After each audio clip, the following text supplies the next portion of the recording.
About 80 years ago, there was a place so isolated from the outside world that people who lived there had never seen a wheel, looked in a mirror, or held a metal object. Then, explorers discovered this secluded location, nestled in the remote central highlands of Papua, or Western New Guinea. It was home to a Stone Age tribe that practiced cannibalism and had worshipped spirits for centuries. After World War II ended, C&MA pioneers began plans to bring the gospel to these people whom time had forgotten. This is that story, and it's all been captured on never-before-seen 16mm film. In 1938, famed explorer Richard Archbold was the first Westerner to discover the Baliem Valley, what missionaries would one day call Shangri-La, home to 60,000 Dani people. Archbold published his report in a 1941 issue of National Geographic. The Dani had never had contact with the outside world. Yet with no exposure to 20th century implements, their ingenuity in crafting and wielding tools of stone, wood, and bone to create extensive gardens seen from the air was astonishing.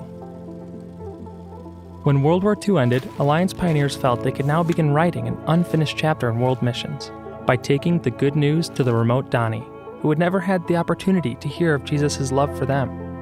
However, reaching the Dani by land wasn't an option. Because their valley home was nearly impenetrable, surrounded by snow-capped mountain peaks and edged with thick jungles and swamps, Alliance missionaries determined the only way to reach them was by air. So began plans to buy a small amphibious plane that could land on the Baliem River that runs along the valley floor. A plane was purchased in 1950, but suffered damages the following year. Finally, in November 1953, a short Sealand amphibious aircraft was purchased in Belfast, Northern Ireland, where it was dedicated and named the Gospel Messenger.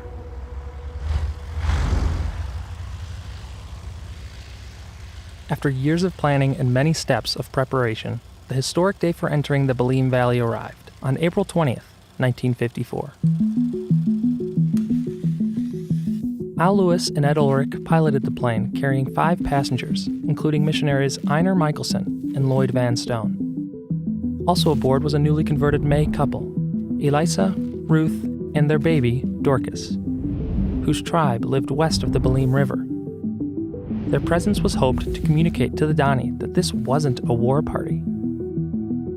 Lloyd and his wife, Doris, along with their team members, had taken up the torch Joffrey laid down with his death during the war, a passion to reach the Dani with the gospel. Doris describes the anticipation of that first trip. Lowell Thomas said it was one of the most thrilling stories of modern missions in the 20th century. Not one single person had ever heard the name of Jesus. Before taking off, Einar said, "I don't know how we'll be received, but there's no turning back now." Lloyd grinned and quoted an armed forces motto, "We have to go in. We don't have to come back."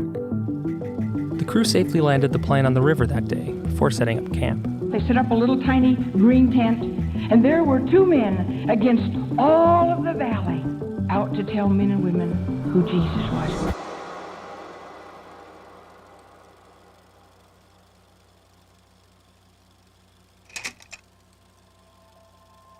On the second day, as the party was paddling their rubber boat across the river to higher ground, 7 Dani men approached them, led by the chief shouting loudly. And they got over there and they grabbed a hold of their arms and went like this and pushed them too. Einar recognized this as the ceremony of welcome among other New Guinean tribes. He approached the chief, along with several others in the party, repeating the greeting before extending his hand. At that point, the Dani leader threw his arms around the missionary and broke into tears. The rest of the men lowered their spears.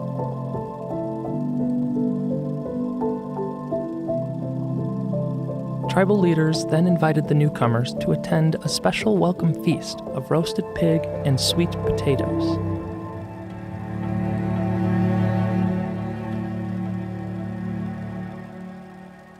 After their first encounters with the Dani, one of the Alliance pioneers later wrote, "So, realizing the slow, hard work ahead in months, and even years to come, these missionary heroes of the cross know that only the first chapter of their story has been written."